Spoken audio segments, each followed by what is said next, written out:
Pop Arabia restaurant. இந்த restaurant எங்கே இருக்குது? இங்கே என்னலாம் கிடைக்கும்? நாங்கள் என்னலாம் சாப்பிட்டோம்? இதெல்லாம் தெரிஞ்சுக்கிறதுக்கு முன்னாடி சேனல் நீங்கள் சப்ஸ்கிரைப் பண்ணல அப்படின்னா சப்ஸ்கிரைப் பண்ணிட்டு வந்துடுங்க. அப்படியே கூட பெல் ஐக்கனையும் கிளிக் பண்ணிக்கோங்க. அப்போ தான் நான் போடுற வீடியோஸ் உங்களுக்கு இமீடியட்டாக நோட்டிஃபிகேஷனில் வரும். இந்த பாப் அரேபியா ரெஸ்டாரண்ட் நாங்கள் எங்கே போயிருந்தோம் அப்படின்னா ட்ரிவாண்ட்ரத்தில் இருக்கிறதுக்கு தான் போயிருந்தோம். பட் இவங்க கேரளாலே நிறைய இடத்துல த்ரிசூர், கொச்சி அந்த மாதிரி இடங்களில் இவங்களுக்கு பிரான்ச்சஸ் இருக்குது. இங்கே ஆம்பியன்ஸ் வந்து ரொம்பவே நல்லா இருந்துச்சு, ப்ளசண்ட்டாக. கிரவுண்ட் ஃப்ளோர், ஃபர்ஸ்ட் ஃப்ளோர் ரெண்டுமே சீட்டிங் அவைலபிள் இருக்குது. ஃபுல்லி ஏர் கண்டிஷன்டு தான். இங்கே என்னெல்லாம் கிடைக்குது அப்படிங்கிறதோட மெனு நான் உங்களுக்கு ஷேர் பண்ணியிருக்கேன், பார்த்து தெரிஞ்சுக்கோங்க. இங்கே என்ன ஃபர்ஸ்ட் நாங்கள் ஆர்டர் பண்ணோம் அப்படின்னா பேக்டு டிஷ்ஷில் ஸ்டார்ட்டர்ஸ் இருக்குது அப்படின்ற மாதிரி போட்டிருந்தாங்க.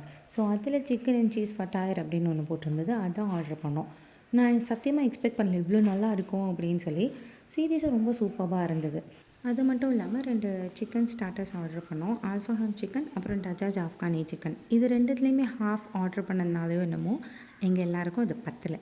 அதனால் பாபக்யூ ஃபிஷ் ஒன்று ஆர்டர் பண்ணோம். எல்லா ஸ்டார்ட்டர்ஸுமே ரொம்பவே சூப்பராக இருந்தது, எந்த குறையுமே சொல்ல முடியாது. மெயின் டிஷ்ஷாக 2 பிரியாணி ஆர்டர் பண்ணோம். ஒன்று புக்காரி சிக்கனில் ஹாஃபு, இன்னொன்று கப்பாமா சிக்கன்.